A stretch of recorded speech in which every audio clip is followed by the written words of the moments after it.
Assalamualaikum warahmatullahi wabarakatuh. Kami dari kelompok 4 dengan beranggotakan saya Everfon Tadepari dan rekan-rekan Saya Tupaki Teguh. Saya Novel Jauzi Kritani. Saya Arifan Imanali. akan menyajikan video tentang penjelasan ekosistem terestrial dan ekosistem perairan.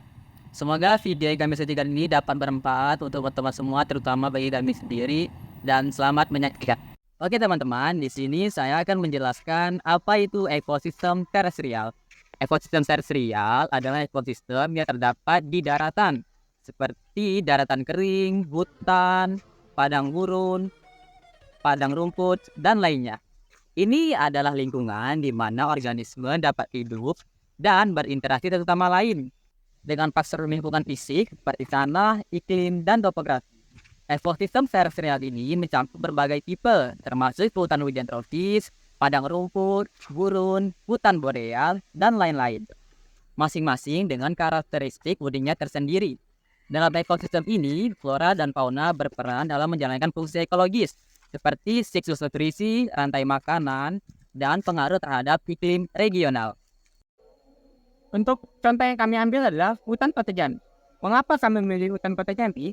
Karena hutan Kota Jambi merupakan ekosistem terestrial, yaitu hutan hujan tropis. Mengapa hutan Kota Jambi termasuk hutan hujan tropis? Karena hutan Kota Jambi memiliki aneka ragaman hayati yang sangat banyak. Serta hutan Kota Jambi terletak di daerah tropis yaitu Indonesia. Alasan itulah mengapa kami memilih hutan Kota Jambi. Komponen biotik. Apa sih itu komponen biotik? Komponen biotik merupakan komponen atau unsur-unsur yang menyusun suatu ekosistem di mana penyusunnya itu dapat berupa makhluk hidup ataupun makhluk yang pernah hidup. Untuk makhluk yang hidup dapat berupa tumbuhan, hewan, jamur maupun mikroorganisme. Untuk tumbuhan sendiri yang ada di hutan Kota Jambi dapat berupa pohon coklat, pohon kelapa, dan juga pohon pinang. Untuk hewan sendiri di sini ada lumayan banyak, seperti ada rusa, beberapa jenis kulgas. Untuk makhluk yang pernah hidup itu dapat berupa seperti pohon, ketika pohon itu membusuk, mati, dan tumbang. Pada pohon tersebut sudah pasti akan muncul mikroorganisme dan juga beberapa jenis jamur. Dan juga pohon ini biasanya akan berguna sebagai pupuk untuk memberi nutrisi pada pohon lain. Apa itu abiotik? Abiotik merupakan faktor-faktor non-hidup dalam lingkungan ekosistem yang mencakup komponen-komponen lingkungan yang bukan berasal dari organisme hidup, seperti suhu, cahaya, tekanan, komposisi kimia tanah, dan sebagainya.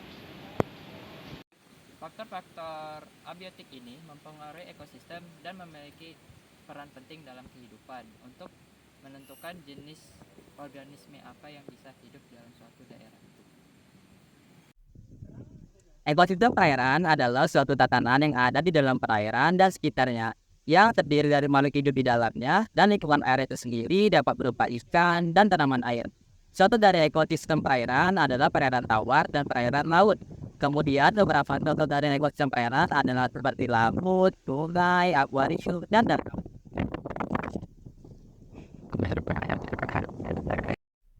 Baiklah, contoh ekosistem perairan yang kami pilih di sini adalah Danau Sipin.